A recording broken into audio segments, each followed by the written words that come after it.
प्रेत का ज्ञान घर अध्याय 2 भूतों का प्रेरणा शिविर। आर्यन, रिया और साहिल पहले से कहीं ज्यादा आत्मविश्वासी और प्रेरित महसूस कर रहे थे। उन्होंने न केवल अपने डर का सामना किया था बल्कि ये भी समझ गए थे कि अवनीश शर्मा यानी प्रेरक गुरु का मकसद लोगों को डराना नहीं बल्कि उन्हें उनके कंफर्ट जोन से बाहर निकालना था। अगले कुछ हफ्तों तक तीनों दोस्तों ने अवनीश शर्मा की किताबें पढ़ीं और उनके दिए गए प्रेरणादायक तरीकों को आजमाया। रिया ने रात में अकेले बाहर जाने की अपनी आदत बनाई। साहिल ने अपनी ताकत का इस्तेमाल केवल लड़ने झगड़ने में नहीं बल्कि ज़रूरतमंदों की मदद करने में किया। और आर्यन ने अपने तार्किक दिमाग का इस्तेमाल जीवन की छोटी छोटी समस्याओं को हल करने के लिए किया, न कि हर चीज़ पर सवाल उठाने के लिए। एक दिन उन्हें अवनीश शर्मा का एक अजीबोगरीब निमंत्रण मिला। मेरे प्रेत के ज्ञान घर में आपका स्वागत है, एक विशेष भूतिया प्रेरणा शिविर के लिए।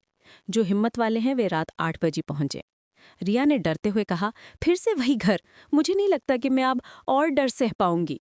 अरे, अब हम जानते हैं कि वहां कोई भूत नहीं है, साहिल ने अपनी बाहें फुलाते हुए कहा। सिर्फ बूढ़ा प्रेरक गुरु है जो हमें मोटिवेट करेगा। आर्यन ने मुस्कुराते हुए कहा, इस बार हम तैयार होकर जाएंगे। मैं कुछ वैज्ञानिक उपकरण ले जाऊंगा ताकि अगर कोई भूत निकले तो उसे पकड़ सकूं। रात 8 बजे वे फिर से उस भूतिया घर के सामने खड़े थे। इस बार अंधेरा और भी घना था। घर से डरावनी आवाजें आ रही थी, कभी किसी के रोने की तो कभी जंजीरों के खड़कने की। मुझे लगता है कि अवनीश जी ने इस बार कुछ नया इंतजाम किया है, रिया ने कहा। जैसे ही उन्होंने दरवाज़ा खोला एक तेज हवा का झोंका आया और दरवाज़ा धड़ाम से बंद हो गया। सामने एक काली आकृति खड़ी थी जिसके हाथ में जलती हुई मोमबत्ती थी। स्वागत है बच्चों, वो आकृति बोली और उनकी जानी पहचानी प्रेरक गुरु की आवाज गूंज उठी। ये है मेरा भूतिया प्रेरणा शिविर का पहला चरण, अदृश्य बाधाओं को पार करना। अवनीश शर्मा ने मोमबत्ती उठाई और उन्हें एक अंधेरे गलियारे में ले गए। इस गलियारे में कई अदृश्य बाधाएं हैं, आपको उन्हें पार करना होगा बिना छुए। आर्यन ने तुरंत अपनी टॉर्च निकाली, लेकिन जैसे ही उसने टॉर्च ऑन की वो झपझपाकर बंद हो गई। कोई बाहरी प्रकाश नहीं मेरे बच्चे, आपको अपने अंदर के प्रकाश का उपयोग करना होगा, अवनीश शर्मा ने कहा। तीनों घबरा गए। उन्होंने धीरे धीरे चलना शुरू किया। रिया को लगा कि उसके पैर के नीचे कोई चीज है, जैसे कोई जाल। उसने चीख मारी। साहिल ने उसे खींच लिया। अरे, अब हम जानते हैं कि यहाँ कोई जाल नहीं है, आर्यन ने अपनी बाहें फुलाते हुए कहा। सिर्फ बूढ़ा प्रेरक गुरु है जो हमें मोटिवेट करेगा। आर्यन ने मुस्कुराते हुए कहा, इस बार हम तैयार होकर जाएंगे। मैं कुछ वैज्ञानिक उपकरण ले जाऊंगा ताकि अगर कोई भूत निकले तो उसे पकड़ सकूं। रात 8 बजे वे फिर से उस भूतिया घर के सामने खड़े थे। इस बार अंधेरा और भी घना था। घर से डरावनी आवाजें आ रही थीं, कभी किसी के रोने की तो कभी जंजीरों के खड़कने की। मुझे लगता है कि अवनीश जी ने इस बार कुछ नया इंतजाम किया है, रिया ने कहा। जैसे ही उन्होंने दरवाज़ा खोला एक तेज हवा का झोंका आया और दरवाज़ा धड़ाम से बंद हो गया। सामने एक काली आकृति खड़ी थी जिसके हाथ में जलती हुई मोमबत्ती थी। स्वागत है बच्चों, वो आकृति बोली और उनकी जानी पहचानी प्रेरक गुरु की आवाज़ गूंज उठी। ये है मेरा भूतिया प्रेरणा शिविर का पहला चरण, अदृश्य बाधाओं को पार करना। अवनीश शर्मा ने मोमबत्ती उठाई और उन्हें एक अंधेरे गलियारे में ले गए। इस गलियारे में कई अदृश्य बाधाएं हैं, आपको उन्हें पार करना होगा बिना छुए। आर्यन ने तुरंत अपनी टॉर्च निकाली, लेकिन जैसे ही उसने टॉर्च ऑन की वो झपझपाकर बंद हो गए। कोई बाहरी प्रकाश नहीं मेरे बच्चे, आपको अपने अंदर के प्रकाश का उपयोग करना होगा, अवनीश शर्मा ने कहा। तीनों घबरा गए। उन्होंने धीरे धीरे चलना शुरू किया। रिया को लगा कि उसके पैर के नीचे कोई चीज है, जैसे कोई जाल। उसने चीख मारी। साहिल ने उसे खींच लिया। देखो, ये सिर्फ मनोवैज्ञानिक है, यहाँ कोई जाल नहीं है, अवनीश जी हमें डरा रहे हैं। तभी एक पतली आवाज सुनाई दी। सपना देखा था तुमने कुछ बनने का, छोड़ दिया ना डर के मारे। तीनों चौंक गए। यह आवाज कमरे की दीवारों से आ रही थी, जैसे कई लोग एक साथ बोल रहे हों।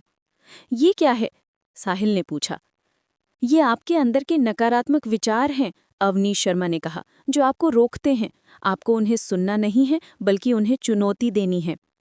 उन्होंने धीरे धीरे गलियारा पार किया। रिया को लगा कि कोई उसे छू रहा है, लेकिन वो सिर्फ हवा का झोंका था। साहिल को लगा कि कोई उसे पीछे खींच रहा है, लेकिन वो सिर्फ उसकी अपनी घबराहट थी। जब वे गलियारे के अंत तक पहुंचे तो एक दरवाज़ा खुला और वे एक बड़े हॉल में आ गए। वहां कई और लोग बैठे थे जो अवनीश शर्मा की किताबें पढ़ रहे थे। ये क्या है? आर्यन ने पूछा।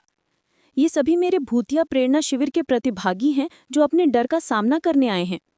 हॉल में एक मंच था जहां अवनीश शर्मा खड़े थे। उन्होंने अपनी मोमबत्ती रखी और बोलना शुरू किया। मित्रों, आज हम एक ऐसा खेल खेलेंगे जो आपके डर को हास्य में बदल देगा। पहला खेल था भूतिया कहानी की कॉमेडी। हर प्रतिभागी को एक भूतिया कहानी सुनानी थी, लेकिन उसे इस तरह सुनाना था कि लोग डरने की बजाय हंसे। रिया, जो भूतों से सबसे ज्यादा डरती थी, उसने अपनी कहानी सुनाई। उसने बताया कि कैसे उसे लगता था कि एक भूत उसके बिस्तर के नीचे रहता है, लेकिन एक रात उसने हिम्मत करके देखा तो वो सिर्फ एक पुराना मोजे का ढेर था। पूरा हॉल हंस पड़ा। दूसरा खेल था असफलता का नृत्य। हर प्रतिभागी को अपनी सबसे बड़ी असफलता के बारे में बताना था, फिर उस असफलता को एक नृत्य के रूप में प्रस्तुत करना था। साहिल ने अपनी असफलता के बारे में बताया कि कैसे वो एक बार जिम में वजन उठाते हुए गिर गया था और उसके सभी दोस्त उस पर हंसे थे। फिर उसने उस गिरने की नकल की और ऐसा मजेदार नृत्य किया कि सभी लोग ताली बजाने लगे। आर्यन ने बताया कि कैसे एक बार उसने एक वैज्ञानिक प्रयोग किया था जिसमें सब कुछ गलत हो गया और उसकी प्रयोगशाला में धमाका हो गया। उसने उस धमाके को अपने हाथों से दिखाने की कोशिश की, जो और भी मजेदार था। अवनीश शर्मा ने समझाया, असफलताएं सिर्फ एक कदम हैं सफलता की ओर। हमें उनसे डरना नहीं चाहिए, बल्कि उनसे सीखना चाहिए और आगे बढ़ना चाहिए। रात भर उन्होंने ऐसे ही कई खेल खेले, जिनमें लोगों ने अपने डर, अपनी कमजोरियों और अपनी असफलताओं को हास्य के रंग में रंगा।